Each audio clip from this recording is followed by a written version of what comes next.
حضرت کے کشف و کرامات تو ازبر تھے لوگوں میں، جو چند مرتبہ ملتا کچھ نہ کچھ کرامت کا مظاہرہ اس کے سامنے ہو ہی جاتا تھا۔ ایسا اللہ جل وعلا نے اپنی بارگاہ کا مقبول بنایا تھا کہ جس کو چاہتے جس طرح چاہتے نواز دیا کرتے تھے۔ کتنے واقعات تو ایسے ہیں کہ پھانسی کا حکم ہو گیا ہے، حضرت نے تعویذ دے دیا، چھوٹ گیا وہ۔ ایک واقعہ آپ بیان کرتے ہیں، غالباً الہ آباد کا ہی ہے، کہ وہاں ایک قتل ہو گیا، مرڈر ہو گیا۔ اب پولیس کو تو آدمی چاہیے، تو 3 بھائی تھے، تینوں کو پکڑ لیا قتل کے اس میں، کہ ان تینوں نے قتل کیا، 2 معاون ہیں اور ایک نے مارا، حالانکہ بے قصور تھے وہ۔ یہاں تک کہ مقدمہ چلا تو ایک بھائی جس کا نام محمد تھا،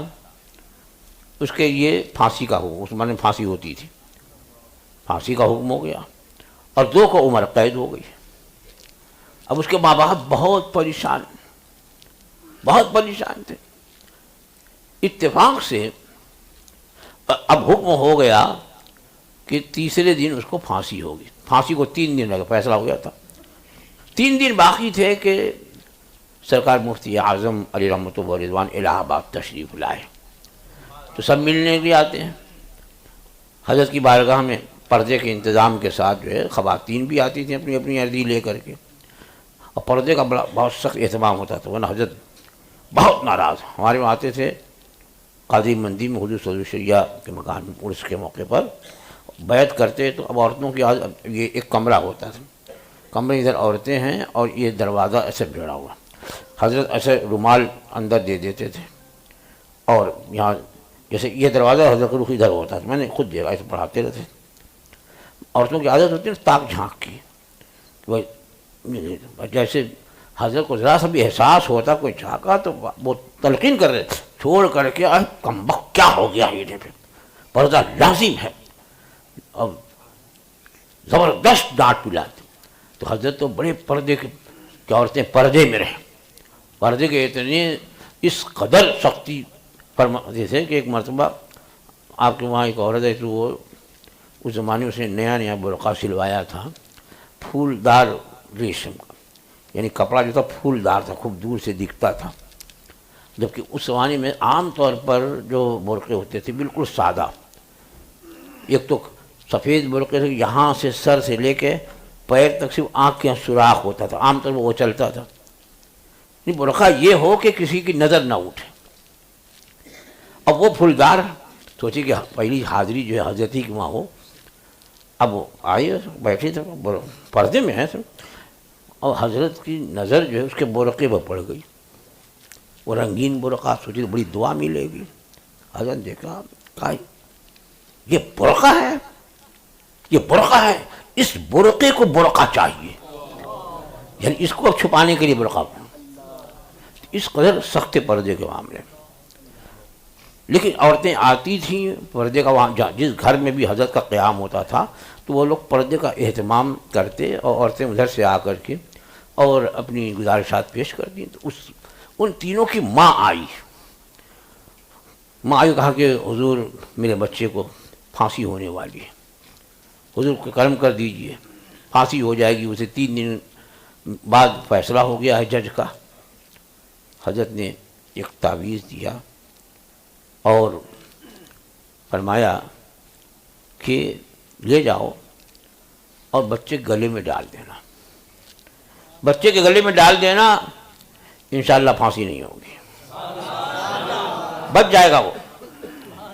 اب کسی سے کہتا ہے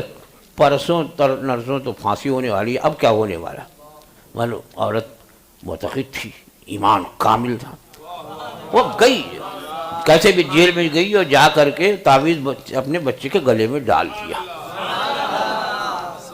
یہاں تک کہ جو پھانسی گھر ہوتا ہے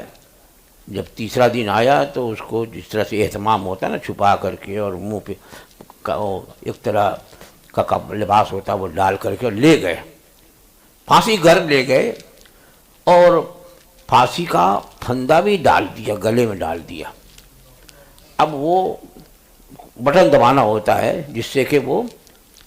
اوپر اڑ جاتا ہے، نیچے کا پردہ اڑ جاتا ہے اور لٹک جاتا ہے اور پھر دنیا سے سٹک بھی جاتا ہے۔ تو اب وہ یہاں اس نے بٹن دبایا، اب سب موجود رہتے ہیں، جج بھی موجود ہے۔ پھانسی جو ہے ایک کبھی کبھی ہوتی تھی، بڑا وہ کرتے تھے۔ اب جیسے ہی وقت ہوا اتنے بج کے اتنے منٹ پھانسی دے دی جائے گی، بٹن دبایا تو دبا ہی نہیں، ویسے ہی پھندا پڑا کا پڑا رہ گیا، کھڑا رہا۔ اس کے بعد اب جج نے دیکھا کہ وقت ختم، ہٹا لو اسے، ہٹا لو، پھر اس کی پیشی ہوگی، پھر سے مقدمہ ہوگا۔ اب دوبارہ جب وہ کٹہرے میں کھڑا ہوا، جج جو ہے کرسی پر بیٹھا ہے، اب وہ دیکھ رہا ہے، تو جج بیان کرتا ہے کہ میں نے دیکھا کہ یہ کھڑا تھا، اس کے بازو میں بغل میں کوئی بہت بزرگ آدمی کھڑے تھے، تو ان کو دیکھ کر کے میں نے اب پھر تھوڑی دیر میں کہیں نہیں دکھ رہے مجمع، تو میں نے اسے پوچھا کہ تمہارا کیا معاملہ ہے؟ کہا کہ میں بے قصور ہوں، میں نے کچھ نہیں کیا۔ دوبارہ مقدمہ چلا، صاف بری ہو گیا، 3 دن فیصلہ ہو گیا ہے، لیکن اللہ جل وعلا کا جب کرم اور فضل ہوتا ہے تو اپنے بندوں کو بھی تصرف عطا فرما دیتا ہے۔ تو وہ ہیں سرکار مفتی اعظم، اللہ کے ولی اور ایسے عالم دین، سچے جانشین اعلی حضرت، وارث علوم اعلی حضرت، کہ علماء جب میٹنگ ہوتی تھی، کسی مسئلے پر گفتگو ہوتی تھی، تو اس دور کے علماء بتاتے ہیں کہ جب حضرت ہوتے اور بات ہوتی، بحث ہوتی، یہ ہے ویسا، یہ دلیل وہ دلیل، لیکن جب سرکار مفتی اعظم فرماتے تو سارے علماء خاموش اور سب کے سب اسے تسلیم کر لیتے، کیونکہ ان کا عمل جو تھا وہ شریعت مطہرہ کے بالکل موافق۔ یہی وجہ ہے کہ ہمارے بزرگوں سے ہم نے سنا ہے، اگر کہیں کوئی مسئلہ ملتا نہیں تو وہ کہتے کہ ہم نے حضور مفتی اعظم کو ایسا کرتے ہوئے دیکھا، یا وہی دلیل بن جاتی ہے، خود ایک مرتبہ میں حضور تاج الشریعہ علی رحمۃ و رضوان سے میں نے پوچھا کہ حضرت یہ کچھ لوگ جو ہے وہ دعا ربنا ظلمنا انفسنا وان لم تغفر لنا وترحمنا لنکونن من الخاسرین پر آمین کہتے ہیں، تو کیا حکم ہے؟ آمین کہنا چاہیے کہ نہیں کہنا چاہیے ربنا ظلمنا انفسنا پہ؟ تو حضرت نے فرمایا کہ حضور مفتی اعظم اسے ناپسند فرماتے تھے،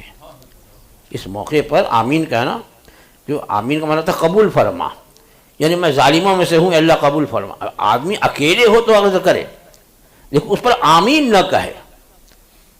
بھئی ربنا ظلم، یہ تو دعا قرآن مجید کی دعا ہے، تو ربنا ظلمنا انفسنا، کہ ہم نے گناہ کیا، ہم نے لغزش کی، ہم نے اپنی جان پہ ظلم، اور وَإِن لَّمْ تَغْفِرْ لَنَا، اگر تو ہمیں معاف نہ فرمائے، ہماری بخشش نہ کرے تو ہم ضرور ظالموں میں سے ہیں۔ تو اب یہ دعا کوئی پڑھے گا اور اس پر سب لوگ کہیں گے آمین، یعنی تو ضرور ظالموں میں سے ہے۔ تو یہ ہم نے تو یہ دیکھا کہ یہ دعا ہے، آمین کہہ سکتے، لیکن جب میں نے حضرت سے پوچھا کہ کیا حضرت نے کیا فرمایا کہ فلاں کتاب میں یہ نہیں، حضرت نے کیا فرمایا کہ حضرت مفتی اعظم جو ہے اسے ناپسند فرماتے تھے، ایسے موقع پر آمین کہنے کو ناپسند کر رہے تھے۔ تو بڑے بڑے علماء کو ہم نے دیکھا کہ مسائل کے استنباط کے متعلق وہ سرکار مفتی اعظم کا عمل پیش کر دیا کرتے کہ ہم نے ایسا کرتے ہوئے دیکھا ہے۔ تو اب سامنے والا خاموش آتا کہ جب حضرت نے یہ کیا ہے تو ضرور کہیں نہ کہیں ہوگا، یہ کہیں نہ کہیں حکم شرع یہی ہوگا، ایسے پابند شرع۔